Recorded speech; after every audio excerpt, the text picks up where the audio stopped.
चला मैत्रिणींनो, आपल्याला आता टम फुगणार आहे, भजे करायचे आहेत. त्यासाठी आता इथं पीठ घेतलं, ओवा घेतला, मीठ घेतलं, सोडा घेतला. आता या मिरच्या टाकू आपण कट करून. आता हे पीठ आपण कालून घेऊ, सारखं करून घेऊ, कालून घेऊ. हे लय टम फुगते, जाळीदार भजे तयार होते.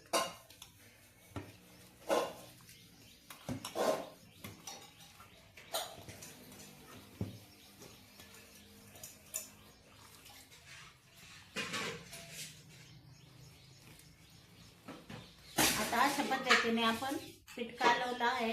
आता हे 15 मिनिट भिजत ठेवायचं. नंतर याच्यात तळायच्या वेळेस हा कांदा टाकायचा.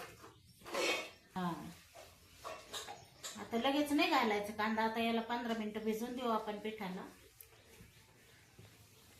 15 मिनिटांनी कांदा टाकू. मग हे बघा, आता अशा प्रकारे आपले भजे तयार होऊ राहिले. गोल गोल हॉटेल सारखे भजे आहेत. लय मोठाले फुगत आहेत आणि एकदम तेल नाही, काही नाही उडीत ते.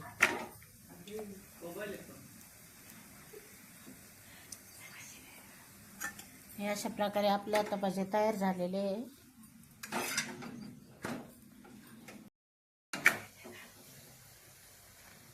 चला मैत्रिणींनो, आपण आता असे गोल गोल मोठाले भजे तयार केलेले आहेत.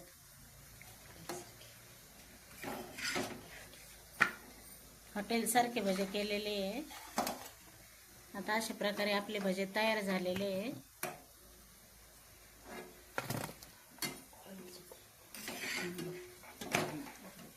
अजिबात तेलकट होत नाहीये भजे. खूप छान लागत आहे खायला पण. त्याला सोडा पण नाही लागत एवढा. कमी सोडा वापरून सुद्धा अजिबात तेलकट होत नाही, काही नाही. मी तुम्हाला फोडून दाखवते एक भजे.